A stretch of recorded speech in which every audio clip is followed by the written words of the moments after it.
पिछले वीडियो में हमने जनरेटिव एआई इस फील्ड के बारे में बात की, लेकिन एक पॉइंट रह गया जो बहुत अहम था कि ये काम कैसे करता है। मतलब जो जनरेटिव एआई है जो जनरेट कर रहा है, या एलएलएम बोलते हैं, लार्ज लैंग्वेज मॉडल, तो वो काम कैसे करता है तो थोड़ा सा उसके ऊपर एक झलक देख लेते हैं उसकी।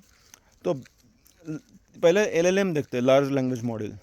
तो मॉडल मतलब दिमाग, ठीक है। लैंग्वेज मॉडल मतलब ऐसा दिमाग जो लैंग्वेज को समझता है, जो भाषा को समझता है। वो भाषा चाहे इंग्लिश हो, मराठी हो, हिंदी हो, फ्रेंच, जर्मन, जिस पे उसको ट्रेन किया है। और लार्ज मतलब काफ़ी बड़ा मॉडल। तो it's a large language model, जो मतलब एक ब्रेन है जो भाषा को समझता है, लेकिन बहुत ज़्यादा हद तक समझता है। That is large language model. जो मॉडल है, मॉडल मतलब ही ब्रेन है। तो इसको बनाया कैसे है, दो चीज़ें देखनी है कि मॉडल को बनाया कैसे है और वो आउटपुट कैसे देता है। तो क्या होता है पीछे, तो बनाया कैसे है उसको। हुआ क्या कि काफ़ी सारी इन्फॉर्मेशन, मान लो करोड़ों बुक्स ले लो, करोड़ों न्यूज़पेपर्स ले लो, मूवी के स्क्रिप्ट, न्यूज़पेपर, पोएम्स, जितना भी ह्यूमन नॉलेज अवेलेबल है जो डाउनलोड कर पाए company, for example chat GPT. तो ओपन एआई ने डाउनलोड की है सब इन्फॉर्मेशन, टेक्स्ट वाली इन्फॉर्मेशन पहले डाउनलोड की। 3.5 की बात कर रहे हैं हम। तो उन्होंने जितना डाउनलोड कर सकता है कर लिया जो पॉसिबल था। That goes in like billions of words, ठीक है। बिलियंस ऑफ वर्ड्स उसने लिए। कुछ एग्जैक्ट नंबर तो GPT-4 का 1.75 ट्रिलियन है, और GPT-3.5 का कुछ थोड़ा सा बिलियंस में है। बट ठीक है, मान लो कि बहुत ज़्यादा डेटा है टेक्स्ट का। वो लिया, वो एक बड़े कंप्यूटर को दिया जिसमें GPUs लगाए हुए, जन ग्राफिक प्रोसेसिंग यूनिट, मतलब उसकी कंप्यूटिंग पावर बहुत ज़्यादा है। एक बड़े कंप्यूटर को दिया जो 3-4 महीने लगातार ऑन था, प्रोसेसिंग चल रही है। और ये डेटा दिया और उसे बताया, देखो ये मेरी इन्फॉर्मेशन है जो मेरे पास है, अब ये इन्फॉर्मेशन लो और तुम ही खुद एक मेंटल मॉडल बना दो इस वर्ल्ड का। एक मॉडल बना दो, वर्ल्ड मैप तुम्हारे दिमाग में। और ये जब हम बोल रहे हैं उसको कि तुम अपने से ही एक मॉडल बना दो, तो उसमें एक डीप लर्निंग का आर्किटेक्चर दिया जाता है। मतलब इतने सारे न्यूरॉन्स यूज़ करो, इतने सारे लेयर्स यूज़ करो। तो इट्स अ कॉम्प्लेक्स आर्किटेक्चर, और वो पूरा आर्किटेक्चर मतलब डीप लर्निंग। तो उसे बताया गया, ठीक है, आप ये इन्फॉर्मेशन लो, ये मॉडल लो, और इसको पकड़ के एक खुद ही दिमाग पैदा करो अपना। तो वो 3-4 महीने तक लगातार सीखते गया। हम इंसान तो हर रोज़ सीखते हैं, बट ये एआई एक ही बार 3-4 महीने में सभी चीज़ें, उसकी लर्निंग की प्रोसेस चलती रही। तो वो सीख लिया, और वो सीखने के बाद उसकी एक छोटी सी फाइल बन गई। मतलब जो इतना सारा ढेर सारा डेटा दिया था, वो एक छोटी सी फाइल बन गई। अब ये छोटे से फाइल में पूरा दिमाग बैठ गया उसका, ठीक है। सो इसका पूरा दिमाग बैठ गया है। अब जब हम उस दिमाग को कुछ भी पूछते हैं, तो उसका एक मेंटल मॉडल हो गया है। तो वो मॉडल से हमें जवाब निकाल के देता है, जनरेट करके देता है। तो उसके मॉडल में इन्फॉर्मेशन ऐसी सेव नहीं है कि इस दिन पे ये हुआ या ये था वो था वगैरह। मतलब ऐसे डेटाबेस में ऐसे कोई इन्फॉर्मेशन सेव नहीं है, बट जस्ट मेमोरी में कुछ चीज़ें हैं, जिससे उसने एक काइंड ऑफ दुनिया का मॉडल ही बना दिया है मन में। तो जैसे हम इंसान, जब भी अगर एक सवाल पूछा जाए, मान लो कि मुझे एक कविता सुनाओ, अगर किसी ने पूछा कविता सुनाओ या कहानी सुनाओ, तो हम स्क्रैच से सोचेंगे। ऑफकोर्स अगर दिमाग में कुछ है मेमोरी में फिट, तो हम वो सेम टू सेम बता सकते हैं। लेकिन कई बार हम स्क्रैच से सोचते हैं और कुछ कुछ शब्द याद आते हैं, वैसे हम बात करना शुरू कर देते हैं। तो अपनी जो सेंटेंस फॉर्मेशन होती है कि क्या लाइन बोलनी है, वो हर लाइन हर बार चेंज होती है, चाहे आप 5 मिनट बाद क्यों ना वो सवाल पूछो। तो वैसे ही जब हम एआई को पूछ रहे हैं सवाल, तो वो भी एक स्क्रैच से सोच रहा है, और वो स्क्रैच से सोच के हमें जवाब दे रहा है। अब उसे कथा पैसे, अब उसे कैसे कि क्या जवाब देना है, क्या शब्द बोलने हैं। तो होता क्या है, जब हम कुछ भी वर्ड, कुछ भी लाइन बोलते हैं उसे, कि for example Delhi is the, 3 he letters देते हैं, दिल्ली इज़ द। तो उसके मेंटल मैप में वो एक बार देखता है कि अगर ये 3 शब्द आते हैं, दिल्ली इज़ द, तो इसके सिमिलर कौन कौन से शब्द है और कौन कौन से पैटर्न्स है मेरे दिमाग में। तो वो उसमें से वो 4 या 5 निकालता है, 5 वो शॉर्ट लिस्ट करता है, 5 में से एक फाइनल करता है। तो वो करेगा final capital, Delhi is the capital. फिर वापस वो प्रोसेस करता है, अब 4 शब्द हो गए। फिर वो सिस्टम को इनपुट देता है, दिल्ली इज़ द कैपिटल। ये 4 शब्द देता है, पूरे मेंटल मैप में देखता है कि अगर ये 4 शब्द मेरे मेंटल मैप में है और इस पैटर्न को कौन से शब्द फॉलो हो रहे हैं। फिर उसको जवाब में 5 जवाब आते हैं, 5 में से एक वो लेता है। फिर आएगा of, Delhi is the capital of, फिर आएगा इंडिया, और फिर उसके आगे भी और बताएगा कि इट इज़ द जो भी है, मतलब बिजनेस सेंटर, या it is the multicultural city वगैरह वगैरह, जो भी आंसर होगा। तो ऐसे अगर हम सवाल पूछ रहे हैं तो भी वही हो रहा है। जब हम सवाल पूछते हैं तो वो सवालों का जो वर्ड्स है वो वर्ड्स लेता है, पूरा पैटर्न, पूरे लाइन का अपने वो पैटर्न उसके मेंटल मैप में देखता है कि मेरे मॉडल में जो भी है कहाँ पे इसके आगे के पैटर्न्स क्या हो सकते हैं। तो फिर पहले एक शब्द निकालेगा वो वर्ड से, फिर दूसरा निकालेगा, फिर तीसरा निकालेगा। और हम भी जब सोचते हैं तो कुछ कुछ ऐसा ही होता है कि हम अपनी सोच में हम शब्द शब्द नहीं होते, अपने डायरेक्ट सेंटेंस आ जाते हैं, बिकॉज इतना सोचा है कि अपने आप ही वो सेंटेंस बन जाती है। तो बट लाइक एक लाइन के बाद अगली लाइन क्या बोलनी है वो थोड़ा सा वो आते रहता है, right. That comes from the mental map that we have for the world. तो और फिर वो मुंह से वो निकल जाते हैं। तो वैसे ही एआई का उसके मेंटल मैप में वो देखता है कि अगर मुझे पहले इतनी सारी इन्फॉर्मेशन दी गई है तो अब इसके आगे के वर्ड क्या होने चाहिए। But it generates word by word, it is not sentence by sentence, word by word होता है। और वर्ड बाय वर्ड होता है तो अपने आप सेंटेंस कैसे बन जाता है उसका एकदम सही से, मतलब हम ये तो सवाल पूछ ही सकते हैं कि अगर वर्ड टू वर्ड जनरेट हो रहा है जवाब, तो उसके सेंटेंसेस कभी कभी ख़त्म नहीं होने चाहिए, मतलब उसके इलॉजिकल सेंटेंसेस चाहिए कभी कभी। लेकिन इलॉजिकल सेंटेंसेस कभी होते नहीं हैं अक्सर। वो गलत इन्फॉर्मेशन देगा, लेकिन जो सेंटेंस फॉर्म हो रहा है वो सही से जवाब सेंटेंस फॉर्म होता है। तो हुआ ये, और ये किसी को पता नहीं था कि अगर हम बहुत डेटा पे अगर ट्रेन करेंगे मॉडल को तो वो एक्चुअली हमें सेंसिबल जवाब देगा। This was a lucky break that this companies got. उन्हें बहुत सारा डेटा दिया एंड अपने आप ही इट्स सो हैपेंड कि वो इतना सही बन गया कि वो एटलीस्ट लैंग्वेज को फॉलो कर सकता है। वो सेंटेंसेस, लॉजिकल सेंटेंसेस तो देता है कि जो सेंसिबल है, और फिर जवाब भी करेक्ट देता है। ये भी एक चीज़ आ गई काफ़ी हद तक। एंड जैसे जैसे नए मॉडल्स आएंगे, ज़्यादा डेटा पे ट्रेन हो जाएंगे, तो वो और भी फैक्चुअली करेक्ट होते जाएंगे। तो बेसिकली टेक अवे क्या है इस वीडियो में कि जनरेटिव एआई हमें वर्ड टू वर्ड जनरेट करके दे रहा है जवाब। वो ऐसे नहीं कि उसके मेमोरी में सेंटेंस टू सेंटेंस जवाब रेडी है और वो रेडी जवाब दे रहा है, ऐसा नहीं है। वो एक्चुअल में वर्ड टू वर्ड जनरेट करके हमें रियल टाइम में दे रहा है। एंड इसीलिए जवाब कभी कभी अलग हो सकता है। एग्जैक्ट सेम जवाब बहुत कम बार आता है।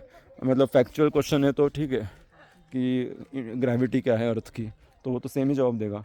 लेकिन जो साइकोलॉजिकल या सब्जेक्टिव क्वेश्चन है, वहाँ पे एक्चुअल में वो जनरेट कर रहा है, तो उसके जवाब बदलते रहते हैं, सेंटेंस फॉर्मेशन बदलती है उसकी।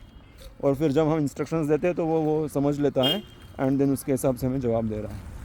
तो इन शॉर्ट बेसिकली उसे एग्जैक्टली 100% उसको हमें अब हम क्या कहना चाहते हैं उसका मीनिंग नहीं पता, बट वो पैटर्न समझ लेता है। मतलब जो उसका मेंटल मैप बना है उसमें पैटर्न्स है, तो उसे अपनी हम जो भी बात कर रहे हैं उसका जो एक्चुअल में मीनिंग है वो मीनिंग नहीं समझ में आता।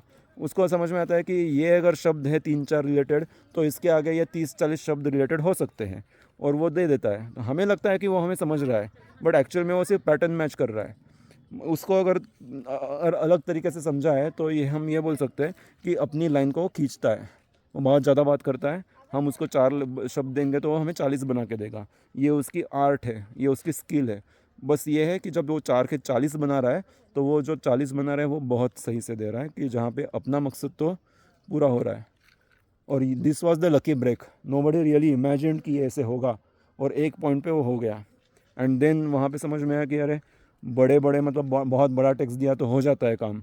And that's when then company started training even bigger models, large language models, and maybe super large language models भी आ जाएंगे। और ये सेम चीज़ अभी एक बार और देखते हैं कि ये चीज़ इमेज में कैसे होती है फिर। चलो समझ गए कि शब्दों में तो ये जवाब ऐसे दे देता है, लेकिन इमेज का क्या करें। तो सेम ही प्रोसेस है, जैसे हम शब्द करते हैं तो हम बिकॉज वी कैन थिंक उसके, और हम जब भी सोचते हैं तो हम शब्दों में सोचते हैं। अभी अगर मेरी नेटिव लैंग्वेज अगर इंग्लिश है तो मैं इंग्लिश में सोचूंगा, किसी की हिंदी है तो वो हिंदी में सोचेंगे, कि मराठी है तो मराठी में सोचेंगे। तो वैसे ही तो ये सोचना है वैसे ही इमेजेस का है कि एआई को पहले बहुत सारी इमेजेस दी, मान लो कुत्ते की इमेज दी, 1000 कुत्ते की इमेज दी और बताया कि ये डाल्मेशियन है, ये भी डॉग है, वो भी डॉग है, वो भी डॉग है, और फिर डॉग में और स्पेसिफाई करते गए कि ये डाल्मेशियन है, ये जर्मन शेफर्ड है, वगैरह वगैरह। तो जैसे ये करे तो उसे कुत्तों के बारे में तो पता चल गया कि अच्छा कुत्ता मतलब ये है और बिल्ली मतलब ये है। पर ऐसे अगर हम ढेर सारे करोड़ों इमेजेस दे तो काइंड ऑफ वो पूरा पैटर्न बना लेता है कि कुत्ता अगर जनरेट करना है तो इस टाइप का उसका फेशियल स्ट्रक्चर होता है, उस टाइप का उसका पाँव का स्ट्रक्चर होता है। तो वो एक उसका वो भी मॉडल बन जाता है। तो जब हम उसे बोलते हैं कि मुझे कुत्ता चाहिए, डॉग चाहिए, तो उसके ब्रेन में तो पता है कि डॉग का पैटर्न क्या है। फिर वो डॉग के पैटर्न के हिसाब से आँखों में कितना गैप होना चाहिए, नाक और आँखों में कितनी गैप है वगैरह वगैरह, काइंड ऑफ स्ट्रक्चरली वो एक काइंड ऑफ वो पैटर्न्स तैयार करता है। आँखों का अलग करेगा, हाथ का अलग, पाँव का अलग करेगा, मुंह का अलग करेगा, और सबको स्टिच करके वो हमें एक्चुअल में एक इमेज जनरेट करके देगा। ये पिक्सल टू पिक्सल होता है। तो पिक्सल टू पिक्सल, लेकिन सेक्शन टू सेक्शन, मतलब आँखों का वो एक काइंड ऑफ बना लेगा। पिक्सल में बनाते वक्त आँखें हो गई, नाक हो गया, जुबान हो गई, उसका मतलब ऐसे सेक्शंस हो गए और फिर सेक्शंस को स्टिचिंग हो जाती है। तो ऐसे वो इमेज जनरेट करके देता है, बिकॉज उसे पता है अभी कि कुत्तों का स्ट्रक्चर ये है, बिल्लियों का ये है। तो अगर जब हम उसको इमेज करने के लिए बोलते हैं dog and cat fighting on a beach, तो उसे पता है कि कुत्ता कैसे बनाना है, बिल्ली कैसे बनानी है, बीच भी पता है उसे, और फिर वो पूरा सीन बना के देता है। और इसके लिए, इसके ट्रेनिंग के लिए जब हमने करोड़ों इमेज उसे दी थी, तब हमने अच्छे से एक्सप्लेन भी किया था कि इस इमेज में बीच है। और मतलब जो इनपुट डेटा था अपना मॉडल ट्रेनिंग करते वक्त, तो जैसे हमने GPT 3.5 के लिए सिर्फ शब्द दिए थे, बट जब मल्टी मॉडल आने लग गया GPT-4 या जो भी कोपायलट है या जेमिनी है, तो ये जब बनाए गए तब करोड़ों इमेजेस हमने दिए, और साथ ही साथ हमने बताया भी कि इस इमेज में ये है, इस इमेज में झाड़ है, और इस टाइप का झाड़ है, और फल है, वगैरह वगैरह, आसमान है, बादल है। तो ऐसे इतने सारे इमेज दिए तो उसने बराबर से एक पैटर्न बना लिया कि बादल मतलब ये है, झाड़ मतलब ये है, और माउंटेन मतलब वो है। सो काइंड ऑफ इसका वो एक विजुअल मेंटल मैप भी बन गया। तो again this is a very similar process just like humans, कि हम भी इमेजेस जब आंखों से देखते हैं और फिर शब्द सुनाई देते हैं कान में, और अपना पैटर्न बन जाता है कि पत्थर मतलब इसे पत्थर कहते हैं, ये पत्थर हो गया, ये झाड़ हो गया। तो वैसे ही एक हिसाब से समझ लेता है। तो this is how this models are trained. और जनरेशन के टाइम पे एज वी सॉ वो एक्चुअल में स्टेप बाय स्टेप एक जनरेट करके देता है। Same process follows for the audio as well and video as well, but it's just that कि ये थोड़े से ज़्यादा कॉम्प्लेक्स है। ऑडियो और वीडियो ज़्यादा कॉम्प्लेक्स है, ऑडियो थोड़ा मतलब इतना कॉम्प्लेक्स नहीं है। ऑडियो में भी वैसा ही हुआ, हमने हज़ारों आवाज़ें दी है, आवाज़ों के साथ साथ उस आवाज़ में क्या कहा है वो भी दिया, कि चाहे अगर हिंदी की भाषा समझानी है उसे तो हिंदी की आवाज़ दिया, और हिंदी में शब्द भी लिख के दिए कि ये शब्द बोले हैं इसमें। और जब हम ऐसा बहुत सारा डेटा देते हैं तो उसे समझ में आ जाता है कि जब आवाज़ ये पढ़ रही है सुनो, तो फिर SUNO, माइकल MICHAEL, तो वो समझ में आया। तो वो उल्टी प्रोसेस भी सेम ही है कि माइकल का जो टेक्स्ट टू स्पीच है, टेक्स्ट टू स्पीच तो बहुत पहले ही सॉल्व हो गया था प्रॉब्लम, लेकिन AI से वो अलग हिसाब से सॉल्व हुआ। जो पहले वाला प्रॉब्लम था दैट वाज नॉट AI वाला, दैट वाज प्रोग्रामेटिक। बट अभी जो है वो कि जहाँ पे एक ही आवाज़ आप चार मतलब एक ही लाइन आप 4 लोगों की आवाज़ों में तैयार कर सकते हो, तो दैट इज़ ऑल्सो AI। वहाँ पे भी 4 लोगों का आवाज़ ट्रेन किया है। और अभी नई चीज़ भी है ऑडियो में कि you can mimic the voice of let's say Amitabh Bachchan या शाहरुख खान या लेट्स से स्कारलेट जॉनसन, जिसका GPT ने अभी यूज़ किया था, GPT-4o ने यूज़ नहीं किया था, ऐसा लगा कि उसका आवाज़ यूज़ किया है, लेकिन उसके जैसा आवाज़ था उसका नहीं था। स्कारलेट जॉनसन, स्कारलेट वही नाम है ना, स्कारलेट, एनीवे। तो she is a black window in Marvel films, anyway.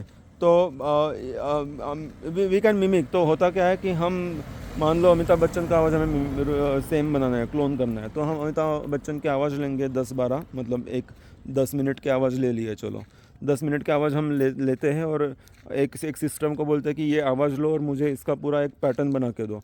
तो वो पूरे आवाज़ को सिंथेसाइज करता है, एनालाइज करता है, सिंथेसाइज करता है और एक काइंड ऑफ ब्रेन बना देता है, एक कि जो ब्रेन का काम बस इतना होता है कि सेम ही टाइप का आवाज़ निकालो, सेम स्पीड में या सेम पिच में और सेम ही स्टाइल में। एंड देन यस, वो क्लोन हो गया। तो कई सारे टूल्स है जो एक्चुअल में वॉइस क्लोनिंग देते हैं, पेड टूल्स है। 11 लैब्स आप देख सकते हो, that is the best tool for any audio related work. तो 11 लैब्स आप देख सकते हो and then there is a voice cloning. I think voice cloning is paid feature in that, but nonetheless अब आवर गोल इज़ कि how this things work. तो हमने text के मॉडल्स देख लिए, हमने आवाज़ के मॉडल्स देखे, हमने इमेज के मॉडल्स भी देख लिए, हाई लेवल पे समझ लिए कि कैसे वर्क होते हैं। So well, that's it for this video. Thank you.